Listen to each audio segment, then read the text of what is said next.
दोस्तों ये एक रिक्वेस्टेड वीडियो है।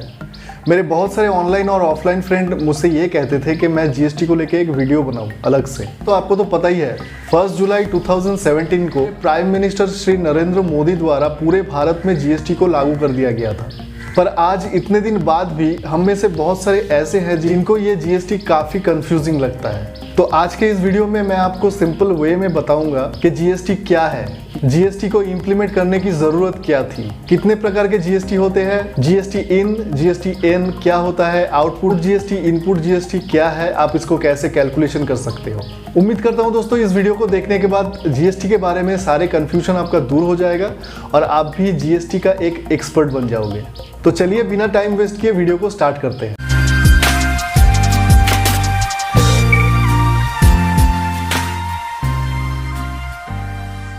दोस्तों कोई भी गवर्नमेंट का इनकम का एक बड़ा सोर्स होता है टैक्स। टैक्स दो टाइप के होते हैं दोस्तों, डायरेक्ट टैक्स और इनडायरेक्ट टैक्स।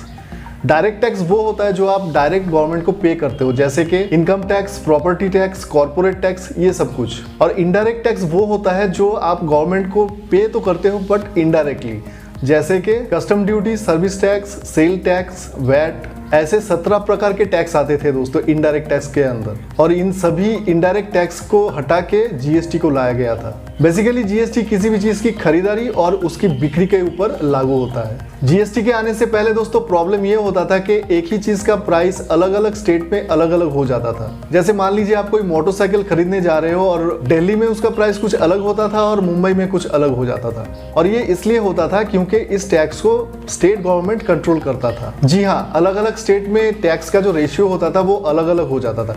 कहीं पे आपको 10% टैक्स देना पड़ता था, कहीं पे 12%, कहीं पे 14%। अब जिस स्टेट का इकोनॉमिकल कंडीशन थोड़ा अच्छा होता था वो अपने टैक्स का जो रेशियो है उसको कम कर देते थे ताकि उनका जो बिक्री है वो बल्क में हो और उनको बल्क में टैक्स बहुत ज्यादा मिल जाए। और वहीं पे दूसरा स्टेट जिसका इकोनॉमिकल कंडीशन उतना अच्छा नहीं था वो अपने टैक्स के रेशियो को थोड़ा बढ़ा देते थे ताकि उनको थोड़ा ज्यादा टैक्स मिल सके कम बिक्री में भी।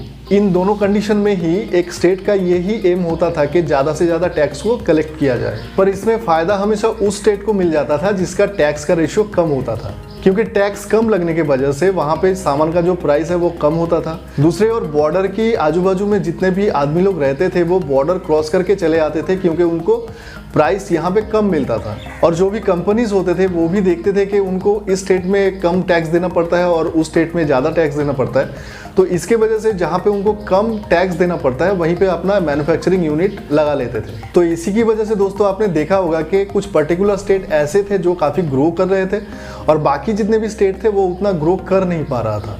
इन सभी चीज़ों को देखते हुए दोस्तों जीएसटी को इंट्रोड्यूस कराया गया था जिसका मोटो था वन नेशन वन टैक्स।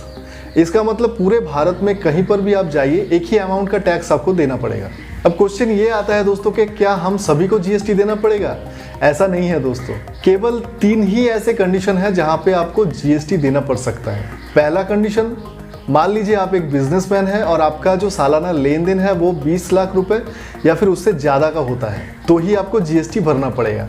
यहाँ पे ध्यान देने वाली बात यह है दोस्तों, मैंने आपके प्रॉफिट के बारे में बात नहीं किया, आपके सालाना लेन देन के बारे में बात किया।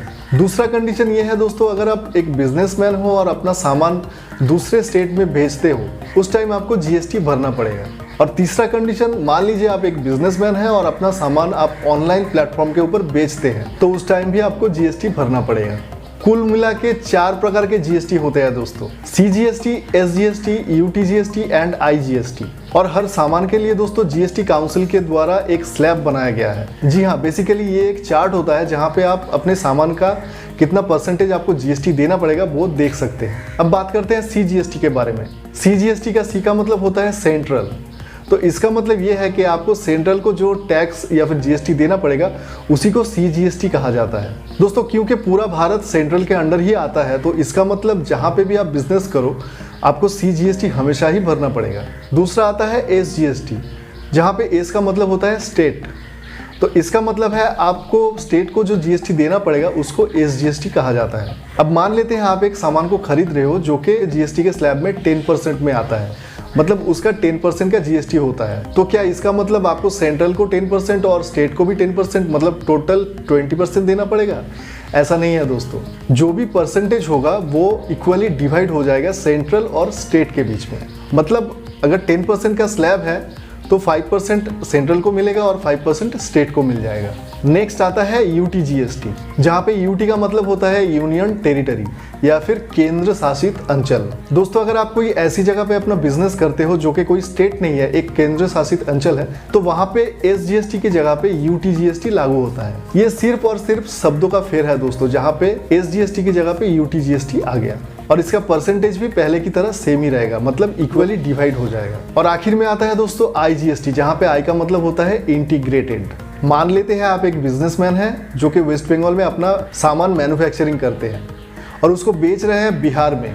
ऐसे कंडीशन में सिर्फ और सिर्फ आईजीएसटी आता है, जो कि सेंट्रल आपसे पूरा ले लेता है, अपना परसेंटेज रख के बाकी जो डेस्टिनेशन स्टेट होता है उसको दे देगा। जी हाँ दोस्तों, आईजीएसटी का एक हिस्सा हमेशा डेस्टिनेशन स्टेट को ही मिलता है और इसी की वजह से इसको डेस्टिनेशन जीएसटी भी कहा जाता है। तो दोस्तों कुल मिला के इन सभी मामलों में सीजीएसटी आपको हमेशा ही भरना पड़ेगा, चाहे वो स्टेट में हो और चाहे यूनियन टेरिटरी में हो। और आईजीएसटी के कंडीशन में सेंट्रल आपसे पूरा ही पैसा ले लेगा जीएसटी का, वो अपना परसेंटेज रख के बाकी जो परसेंटेज है वो डेस्टिनेशन स्टेट को दे देता है। अब बात करते हैं दोस्तों इनपुट जीएसटी क्या होता है और आउटपुट जीएसटी क्या होता है। दोस्तों ये काफी पेचीदा एक मामला है, आप थोड़ा ध्यान से समझिएगा। मान लीजिए आप कोई बिजनेसमैन है, आप 100 रुपए में कोई सामान को खरीदते हैं जो कि जीएसटी के स्लैब में 10% में आता है। तो 100 रुपए के सामान के लिए आपको 10% यानी कि 10 रुपए का टैक्स देना पड़ेगा। तो कुल मिला के आपने वो सामान 110 रुपए में खरीदा है। अब क्योंकि आप एक बिजनेसमैन हो, आपको वो सामान बेचना पड़ेगा, तो उसमें आपको प्रॉफिट भी करना पड़ेगा। मान लेते हैं अपने सारे प्रॉफिट को जोड़ के आपने उस सामान को 150 रुपए में बेचा है। अब जो बंदा आपसे वो सामान खरीद रहा है वो भी तो 10% का टैक्स देगा, तो उसका मतलब 150 रुपए का 10% होता है 15 रुपए, जो पैसा आपको आपके कस्टमर ने दे दिया है एज अ टैक्स। तो क्या अब आपको ये 15 रुपए भी गवर्नमेंट को एज अ टैक्स सबमिट कर देना है? क्योंकि पहले तो आपने 10 रुपए सबमिट किया ही था अपने जेब से और ये 15 रुपए मिला के आपका 25 रुपए हो जाएगा। तो मतलब 10% स्लैब के सामान के लिए आपको क्या 25% का टैक्स देना पड़ेगा? ऐसा नहीं है दोस्तों। जो 15 रुपए आपको कस्टमर ने दिया है वो आपका आउटपुट टैक्स होता है। अब इसी में से कैलकुलेशन करके आपको इनपुट टैक्स को निकालना पड़ेगा, जो कि आपको गवर्नमेंट को रिटर्न करना पड़ेगा। दोस्तों आउटपुट टैक्स में से आपने जितना भी खर्चा किया है एज अ टैक्स उस पर्टिकुलर सामान के लिए, वो सब डिडक्ट करने के बाद जो भी फिगर बचेगा वही होगा आपका इनपुट जीएसटी। अब इस कंडीशन में मान लेते हैं 15 रुपए आपका आउटपुट टैक्स हो गया और क्योंकि आपने 10 रुपए पहले ही अपने जेब से खर्च कर चुके हैं उस सामान के लिए, तो आपके 15 रुपए से वो 10 रुपए माइनस हो जाएगा और बाकी रहेगा 5 रुपए। तो ये जो 5 रुपए है वो है आपका इनपुट जीएसटी, मतलब ये 5 रुपए को आपको गवर्नमेंट को रिटर्न करना है। इनपुट जीएसटी को दोस्तों महीने में 3 बार रिटर्न करना पड़ता है। अब उसके लिए अलग अलग बिल होते हैं, कौन से बिल में कौन से कैलकुलेशन को दिखाना है, कौन से बिल में कौन से रिटर्न को दिखाना है, ये सब कुछ चार्टर अकाउंट सीए जो होते हैं वो डिसाइड कर लेते हैं। अब बात करते हैं दोस्तों जीएसटी स्लैब के बारे में। दोस्तों जीएसटी के ऊपर नियमित रूप से चर्चा करने के लिए एक काउंसिल का निर्माण किया गया है, जिसको जीएसटी काउंसिल भी कहा जाता है। इंडियन गवर्नमेंट में जो वित्त मंत्री होते हैं वो उनका चेयरमैन है और हर एक स्टेट का एक रिप्रेजेंटेटिव वहां पे रहते हैं। ये सारे मिलकर डिसाइड करते हैं कि कौन से सामान के ऊपर कितना % तक जीएसटी आपको देना पड़ेगा और कोशिश करते हैं जो भी जरूरी सामान होता है उन पे कम से कम जीएसटी लागू करने के लिए, और जो भी लग्जरियस थिंग होते हैं, लग्जरियस सामान होते हैं, उस पर ज़्यादा से ज़्यादा जीएसटी लागू करने के लिए। बहुत सारे परसेंटेज होते हैं दोस्तों, जैसे कि 0%, 5%, 12%, 18% एंड 28%। अब बात करते हैं दोस्तों जीएसटी इन और जीएसटी एन के बारे में। दोस्तों जीएसटी इन का मतलब होता है जीएसटी आइडेंटिफिकेशन नंबर। ये बेसिकली दोस्तों 15 डिजिट का एक नंबर होता है जो कि आपको जीएसटी रजिस्ट्रेशन करने के टाइम मिलता है। इस 15 डिजिट में से पहले का जो 2 डिजिट होता है वो आपके स्टेट को दर्शाता है, वो आपका स्टेट का कोड होता है। उसके बाद का जो 10 डिजिट होता है दोस्तों वो आपका पैन कार्ड का नंबर होता है, और आखिर का जो 3 डिजिट होता है वो computer generated random unique code होता है। इसी नंबर से आपको आइडेंटिफाई किया जाता है और इसी नंबर के अगेंस्ट आपके टोटल जो भी जीएसटी का हिसाब किताब है उसको किया जाता है। अब क्वेश्चन आता है दोस्तों कि ये नंबर हमको प्रोवाइड कौन करता है और हमारा जीएसटी का हिसाब कौन रखता है? तो इसका आंसर है दोस्तों GST N for network. GST का एक नेटवर्क होता है दोस्तों जिसको जीएसटी नेटवर्क कहा जाता है। यहाँ पे जब आप लॉगिन करोगे तो यही से आपको 1 वीक के अंदर आपको जीएसटी आइडेंटिफिकेशन नंबर मिलता है, और यही नेटवर्क है जो आपके इसी नंबर के अगेंस्ट जो भी आपका लेन देन हिसाब किताब है वो सब कुछ का हिसाब रखता है। तो दोस्तों ये था जीएसटी के बारे में सारा कुछ जो आपको जानना चाहिए। दोस्तों मैंने कोशिश किया है कि आसान से आसान शब्दों में आपको जीएसटी के बारे में समझाने की। अगर फिर भी आपके मन में कोई कंफ्यूजन रहता है या फिर कोई क्वेश्चन रहता है तो नीचे कमेंट बॉक्स में ज़रूर लिखिएगा। मैं कोशिश करूंगा उस कंफ्यूजन या फिर उस क्वेश्चन का जवाब देने के लिए।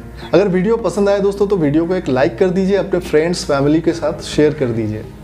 ऐसे ही इंफॉर्मेटिव और टेक्निकल वीडियो रेगुलर पाने के लिए चैनल को सब्सक्राइब कर दीजिए। आपसे फिर मुलाकात होगा दोस्तों दूसरे किसी वीडियो में, तब तक के लिए जय हिंद।